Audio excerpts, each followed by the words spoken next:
जिंदगी झंड बहा फिर भी वो जो वहाँ आग अपने अंदर की, वो गुस्से को आप इस तरह निकालते हो और फिर अपनी एक इंडस्ट्री बना देते हो भोजपुरी की। मैं यहाँ का सुपरस्टार बन, खुद की इंडस्ट्री बना दी।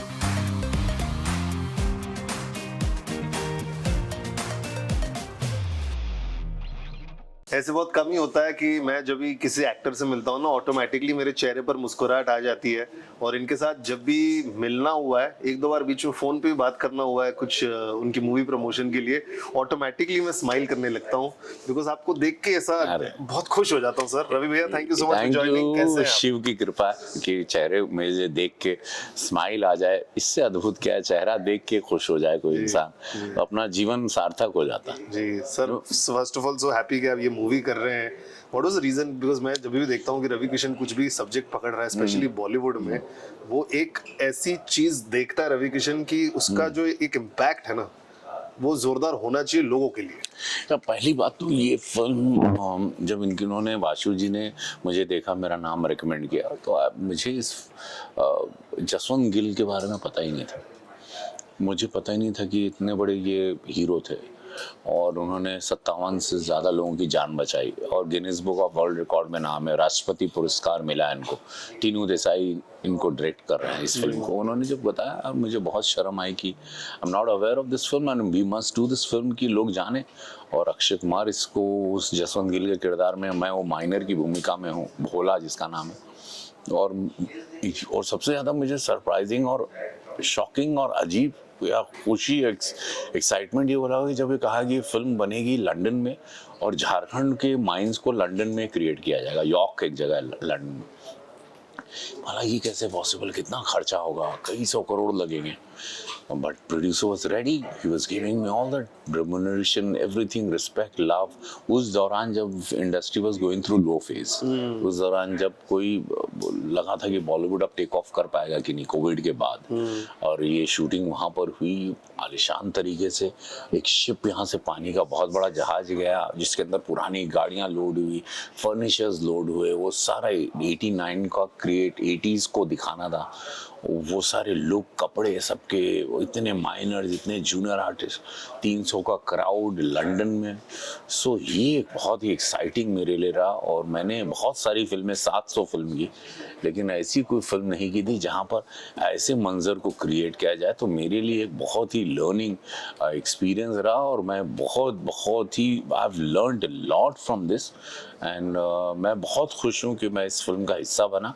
और ये फिल्म 6 अक्टूबर को पूरे देश के सामने आ रही है और वो देश उस हीरो को देखेगा जो हीरो के बारे में लोगों को ज़्यादा जानकारी नहीं थी, और अनसंग हीरो जिनको कहेंगे, वो हीरो को देश देखने जा रहा है। तो ये मुझे बहुत खुशी है कि मैं ऐसी फिल्म का हिस्सा हूँ। एंड वो फिल्म आ रही है मिशन रानीगंज 6 अक्टूबर आपके नज़दीकी सिनेमा घरों में। आप लोग देखिएगा। मैं कम फिल्में करता हूँ क्योंकि अब सांसद हूँ मैं गोरखपुर का, जैसा आप लोग भी जानते हैं, मुझे देखते हैं। तो अब कुछ फिल्में करूँ जिसका कोई मतलब हो, जिसको करने में मुझे भी मज़ा आए, किक मिले, मेरे फैंस को भी कुछ मैसेज मिले। तो ये भोला का किरदार है जो मैंने कभी किया नहीं, इस तरह का माइनर की भूमिका। तो ये है। तो मेरा नेक्स्ट सवाल यही था कि कैसे मैनेज कर पा रहे हैं आप? सांसद है, मूवी करना है, भोजपुरी मूवी भी करनी है, अभी आईपीएल भी किए थे आप। प्रधानमंत्री मोदी जी बहुत इनकरेज करते हैं कला के क्षेत्रों में। मोदी जी ने हमेशा कहा कि कला में बच्चों को एक रोजगार की तरफ इंस्टिगेट करो और अपने क्षेत्र में करो। वो सांसद सांस्कृतिक स्पर्धा करवाते हैं।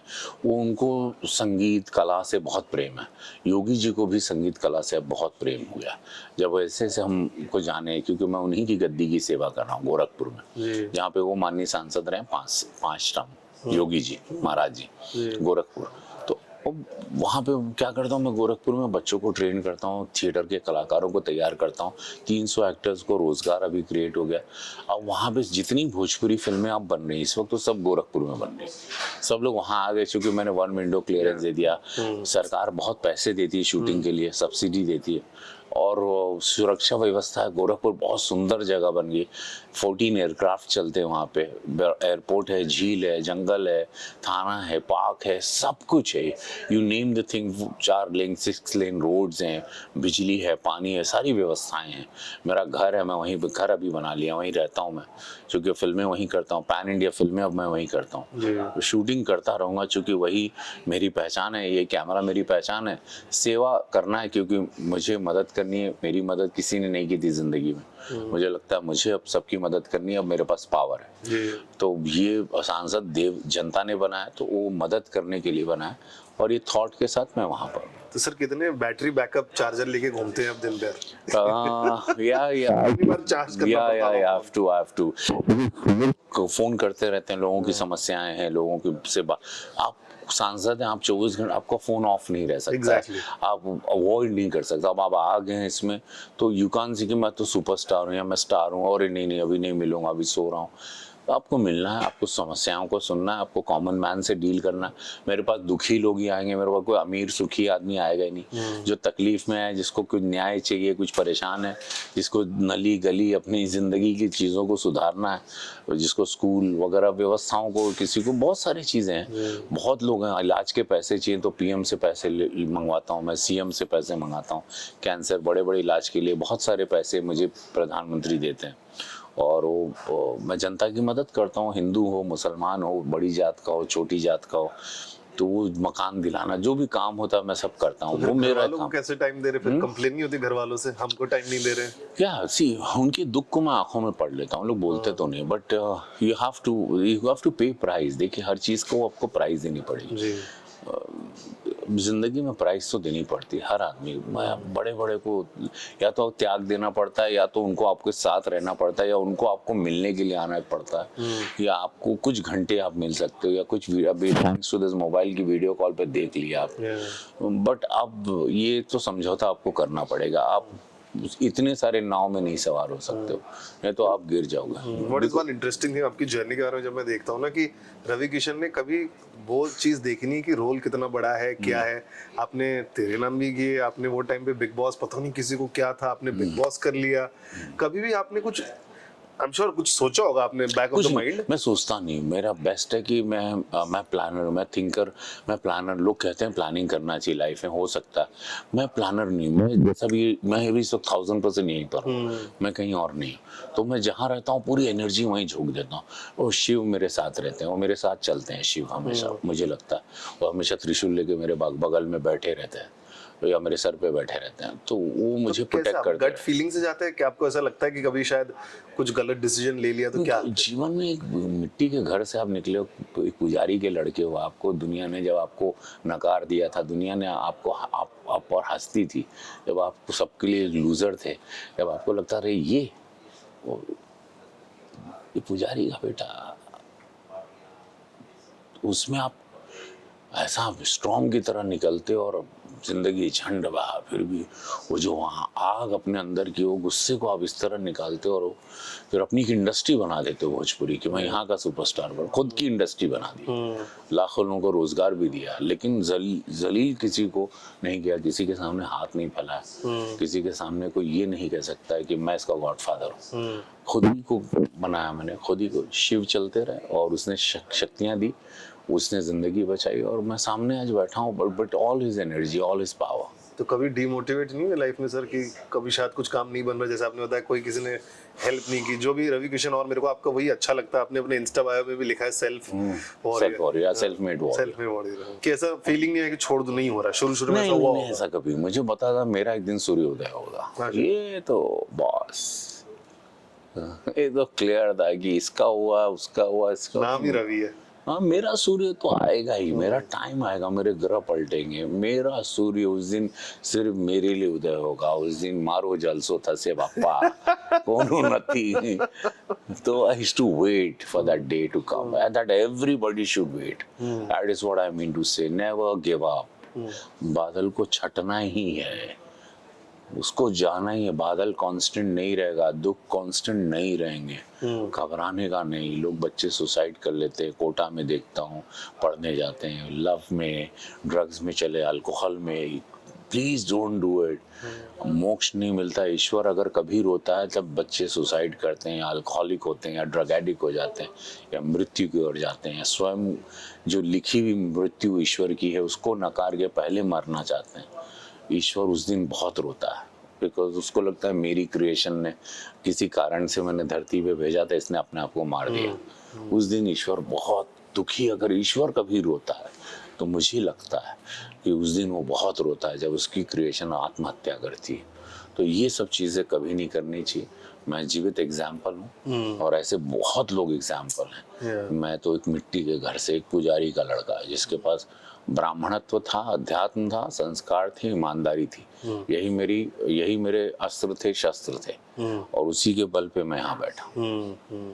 ऐसी कौन सी चीज आपको अभी भी आज के दिन में, यू सेड 700 फिल्म्स कर ली आपने, लोगों की हेल्प कर रहे, बीइंग अ सांसद, फैमिली को संभाल रहे, देयर इज वन थिंग जो अभी भी आपको फिल्म करने पर या कुछ भी एक काम करने पर आपको वो करती है ना कि ये करना ही है? ये मेरा ऑक्सीजन है, सिनेमा मेरा ऑक्सीजन, यहाँ से मैं जिंदा हूँ, यही मेरी पहचान है।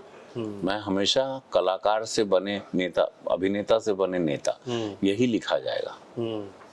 ये तो शब्द मेरे जीवन से कभी नहीं जाएगा। मरणोपरांत मैं आता रहूंगा, कई सौ साल टीवी पे, फिल्मों में आता रहूंगा, पर्दे पे दिखाई दूंगा। मैं वो सब छाप छोड़ चुका हूँ, वो एक अंदाज छोड़ चुका हूँ, तो वो तो कभी नहीं जाएगा। तो मैं इससे क्यों भागूं, या मैं विचलित नहीं हूँ। मुझे पता है ये मुझे तृप्त करता रहेगा और मैं सेवा करता रहूंगा। यहाँ ऑक्सीजन लूंगा, वहाँ सेवा करूंगा। तो जब भी 2-4 फिल्म करके आनंद दे के देश को, फिर अपने काम में चला जाऊंगा। मुझे लाखों वोट मिले थे इसी वजह से कि मैं एक पॉपुलर कलाकार हूँ। तो कैसे उसको मैं नकारूं, कैसे इस काले कैमरे को धोखा दूं जिसने मेरी जिंदगी बनाई। ओवर द इयर्स है ना, मैंने आपका देखा है choice of Hindi specially scene में, शोज ओटीटी के ले लो या बॉलीवुड पिक्चर के ले लो, स्ट्रॉन्ग कैरेक्टर ढूंढना है आपने। ये स्ट्रेटेजी रही है कि अब नहीं, मुझे अब ना बोलने की शक्ति आ गई। अच्छा। पहले हिम्मत नहीं होती थी, पहले पैसे की जरूरत थी, परिवार था, जिम्मेदारियां थी। अब ऐसा लगता है यार ये सब ना बोलो, फिर ईश्वर हाँ बोलता है, फिर वो खेल आपके लिए रचता। उसकी क्रिएशन में शक्ति आ जाए, स्वाभिमान की, कि नहीं यार I don't want to do it, नहीं मुझे नहीं चाहिए, नहीं ये जैसा आप करोगे ना, फिर ईश्वर आप पर फिर कृपा बरसाना शुरू करता है। फिर एक से एक रोल, फिर पैसा पीछे दौड़ता है आपके, आप पैसे के पीछे दौड़ते हो, वो जरूरत की चीज है कुछ नहीं। अब ये खेल समझ में आ गया, ये खेल बहुत बड़ा ईश्वर का खेल है और उसको समर्पित हो जाओ, सरेंडर हो जाओ, वो सब रास्ते दिखाता है, वो आपको चलाना शुरू करता है। और उसको पता है, क्योंकि वही तुम्हारा रचयिता है, वही तुम्हारी स्क्रिप्ट लिखा हुआ है। अपने आप ही हम लोग होशियारी करते हैं कि नहीं मैं अपनी स्क्रिप्ट बनाऊंगा ना, मैं मी माई सेल्फ, कान के नीचे कृष्णा चौमाट आता हो। Just give it to yourself, surrender. वैसा देखते बिग बॉस भी वो टाइम पे आपने पैसे के लिए किया था, व्हाट वाज द रीजन? नहीं, Bigg Boss I wanted to know myself. मैं बहुत पैसे कमा लिया था, अचानक मैं सुपरस्टार बन गया था, मैं थोड़ा पागल हो गया था। मुझे 3-3 शिफ्ट 4-4 शिफ्ट करता था मैं, 17 फिल्में फ्लोर पे थी, पागल हो गया था, ऐसा लगा था हाँ आ गया मैं टाइप, #arrived। तो उसमें वो जगह पे वाइफ ने बोला हेलो रिलैक्स, जरा अंदर जाके तो आओ। वहाँ जाके एक्चुअली अपने आप से मिला, बीवी का चेहरा बराबर दिखा, बच्चों का क्लीन हो गया, कंफ्यूजन क्लियर हो गया कि नहीं ये लाइफ है, ये फैमिली, ये पैसा है, ये करियर है, ये जिंदा हो, तुम आदमी हो, इंसान हो, भगवान ने नॉर्मल रहो, और सब सॉर्टेड होके वो मेरे लिए बहुत बड़ा एक डिटॉक्स सेंटर रहा। बिग बॉस ने मुझे बहुत कुछ दिया। उसके बाद निकलते मणिरत्नम सर, श्याम बेनेगल, बड़ी बड़ी फिल्में मिली, हिंदी में बॉलीवुड में एंट्री हो गई, भोजपुरी से डायरेक्टली जंप इधर हो गया, हिंदी से नहीं चला तो भोजपुरी में ये, फिर डायरेक्ट जंप हुआ, आई नेवर लुक बैक, फिर साउथ, फिर आई नेवर लुक्ड बैक। बहुत क्रेज हो गया। बिग बॉस ने एकदम जिंदगी को 360 डिग्री टेक ऑफ दिया। जैसे बिग बॉस स्टार्ट आ जाता है, नजदीक आ जाता है, आपके सारे पुराने वाले वीडियो वायरल होने जाते हैं। एक तो जिंदगी झंडपा तो होता ही है, सर ये कैसे निकला था, ऐसे ही निकल गया था? किसी को कुछ मुझे गुस्सा करना था, कुछ अपशब्द बोलने थे, तो ये जिंदगी झंडबाई, मतलब कि कुछ है नहीं मेरे जैसे पास। अमित जी का बोलते हैं ना कि तुम्हारा नाम क्या बसंती, या 3-4 उनको हमेशा बुलवाते हैं। एक तो ये आपका कॉमन ही है, जिंदगी झंडवा, कहीं भी जाते हैं सर। और कौन कौन सी चीज रवि किशन को देख के लोग हर बोलते हैं हर कि महादेव, महादेव, मुझे महादेव देखते मुझे महादेव बोलते हैं। महाराज मुझे नमः पार्वती पते हर हर महादेव, ये मेरे साथ जुड़ गया, जो मेरी कृपा होगी, मतलब मुझे जीवित मोक्ष मिल गया। अच्छा। तो ये बहुत कम होता है कि रवि किशन कोई नहीं बोलता, मुझे महादेव बोलता है। ये कृपा होगी, जो कि कभी ऐसा नहीं होता, ये नाम मिल जाना। और एक कलाकार को, एक सुपरस्टार को, एक सांसद को, एक मस्त मौला टाइप आदमी हूँ, ये मेरे पे बहुत ब्लेसिंग ईश्वर की, पता है, ये शिव कृपा। एक और चीज, थोड़ा डर रहा हूँ पूछने के लिए, तो पूछ लूंगा, your choice if you want to answer और नॉट। आपका एक वीडियो वायरल हुआ था 2021 में, गोरखपुर वाला, जहाँ पर योगी जी बैठे थे। हाँ, वो जैसे हंस रहे तो रिएक्ट कर हाँ, बिल्कुल, वो तो ये सोचा था आपने स्क्रिप्ट के अपने आप निकल गया था ये? उस दिन अचानक मुझे बोले, ठंड का समय था, बोले कि श्मशान का उद्घाटन है, श्मशान के उद्घाटन में आपको बोलना है। तो अब श्मशान का क्या भाषण होगा?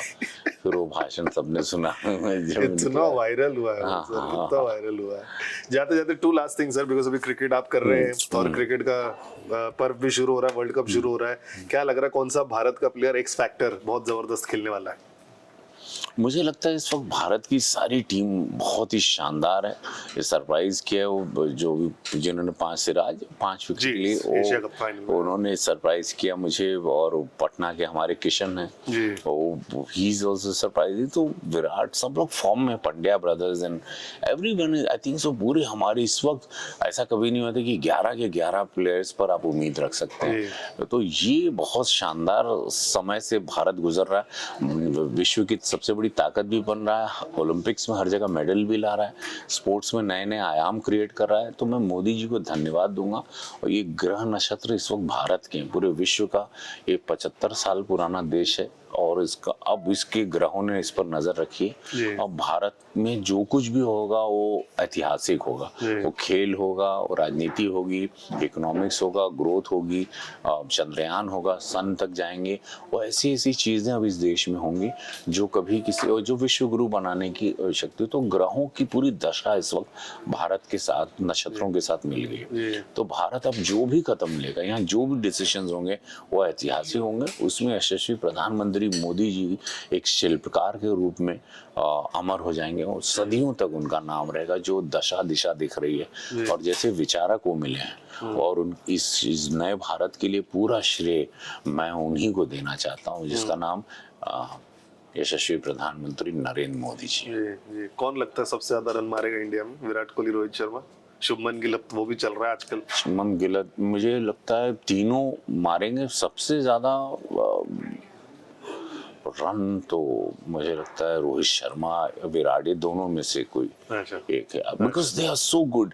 और क्या ये फॉर्म होता है ना, कभी कभी किसी दिन सबका एक समय आता है, कोई फिल्म चलती है, कोई नहीं चलती, कोई दिन अच्छा होता है, कोई दिन नहीं अच्छा होता। इसीलिए अभी प्रिडिक्ट करना, फॉर्म में सब लोग हैं, तो एक किसी का नाम लेना, अभी जैसे पहले सचिन ही का नाम आप लेते थे, सहवाग का ही लेते थे, अब ऐसे सारे सचिन और सहवाग भरे हुए, कौन क्या सरप्राइज कर देगा कोई मालूम नहीं। समय जिस धरती का, भारत का भी बहुत अच्छा चल रहा है। तो अभी मैं चाहूंगा जो भी अच्छा कर रहे हैं सब लोग, अभी कुछ भी करें, क्योंकि पूरे ग्रह नक्षत्र ही अभी भारत के फेवर में। एक वर्ल्ड कप मेमोरी आपकी, जो मैच आपने देखी हो यादगार, अभी भी आपको जब भी वर्ल्ड कप की बात करते हैं सबसे पहले वही मैच आपके दिमाग में आती है? फर्स्ट मैच, कुछ भी हो सकता है। कपिल देव वाली रही, वो जो पहला हम लोग वर्ल्ड कप जीते थे, वो श्रीकांत, कपिल देव की बल्लेबाजी, बॉलिंग, वो मेरे जहन से जाती नहीं, क्योंकि वो मेरी ग्रोथ, जवानी की शुरुआत का वो, और पहला कप जहाँ भारत को एक सम्मान, तो वो मैं कभी 82 की बात है ना, 83 मैं वो नहीं भूल पाता हूँ। लास्टली वन क्वेश्चन सलील और मेरा है कि इंडिया पाकिस्तान के दिन आपका क्या प्लान है, कहाँ देखने वाले?